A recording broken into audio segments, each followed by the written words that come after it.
Halo,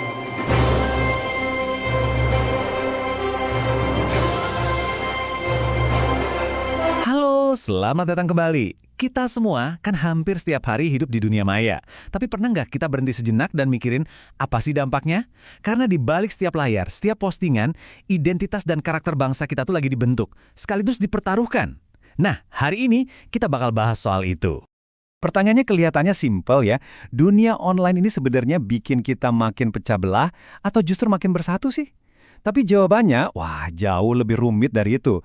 Dan dilema inilah yang akan kita bedah bareng-bareng. Oke, mari kita mulai. Dunia digital yang kita hadapi sekarang itu ibarat pedang bermata dua. Di satu sisi ada peluang yang luar biasa banget buat kita maju, tapi di sisi lainnya ada risiko-risiko besar yang bisa loh mengancam fondasi kita sebagai bangsa.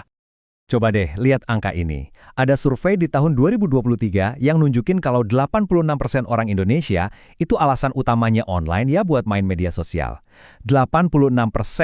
Ini angka yang gede banget. Artinya apa? Medsos itu bukan lagi cuma buat hiburan, tapi udah jadi pusat kehidupan digital kita. Makanya, cara kita bersikap di sana jadi penting banget. Yuk kita bedah ancaman yang pertama, bahaya yang datangnya dari dalam. Ini soal hoax dan ujaran kebencian, sesuatu yang kalau kita nggak hati-hati bisa merusak persatuan kita dari akarnya. Jadi ini poin yang paling krusial. Hoax dan misinformasi itu bukan cuma sekedar berita bohong atau gangguan biasa. Ini adalah serangan langsung ke kohesi sosial kita. Ibaratnya, ini serangan ke lem perekat yang bikin kita jadi satu bangsa. Nah, sekarang kita geser sedikit. Selain ancaman dari dalam tadi, ada tantangan besar kedua yang datangnya dari luar, yaitu gimana nilai-nilai asing yang masuk lewat kanal digital bisa pelan-pelan mengikis identitas budaya kita yang unik. Di sini nih, kita mulai lihat ada gesekan budaya yang nyata. Di satu sisi, ada nilai-nilai yang fokus banget sama hak individu. Di sisi lain, kita punya budaya gotong royong, kebersamaan. Coba bayangin di kolom komentar, satu orang bisa ngotot atas nama kebebasan berpendapat, sementara yang lain merasa itu mengganggu harmoni. Nah, benturan nilai kayak gini kejadian setiap hari di lini masa kita. Terus, ada juga gempuran konsumerisme. Iklan di mana-mana, flash sale setiap saat, semua ngajak kita beli, beli, beli. Budaya fast fashion misalnya, itu kan beda banget sama kearifan lokal kayak batik tulis yang prosesnya dihargai dan butuh waktu. Nah, disitulah konsumerisme bisa memikis cara kita memandang nilai suatu barang. Dan ini, anehnya, adalah paradoks besar dari dunia maya. Kita ngerasa terhubung banget karena dapat banyak like dan komen, tapi dorongan buat terus-terusan cari validasi ini malah bisa bikin kita jadi lebih fokus ke diri sendiri. Ironisnya, semakin kita terhubung secara digital, bisa jadi kita malah makin jauh secara emosional sama orang-orang di sekitar kita. Semua tantangan tadi itu mengerucut ke satu konsep kunci yang namanya kesenjangan konten digital atau digital content gap. Intinya, ini adalah PR besar kita bersama karena kita belum maksimal mendigitalkan budaya kita. Hasilnya, ruang digital kita dibanjiri konten dari luar, sementara budaya kita sendiri bisa-bisa cuma jadi penonton di rumahnya sendiri. Oke, setelah kita lihat masalahnya, sekarang kita ngomongin solusinya. Dan solusinya ini ternyata udah kita punya dari dulu, Pancasila. Tapi bukan cuma sebagai slogan di buku pelajaran ya, kita lihat Pancasila sebagai kompas yang praktis banget buat kita navigasi di dunia digital yang serba rumit ini. Kita mulai dari sila pertama, ketuhanan yang Maha Esa. Gimana cara nerjemahinnya di dunia digital? Simpel aja. Artinya, kita secara sadar memilih buat menghormati keyakinan orang lain. Bukan cuma nggak nyebar konten sara, tapi justru pakai platform kita buat berbagi hal-hal yang positif dan meneduhkan, apapun agama kita.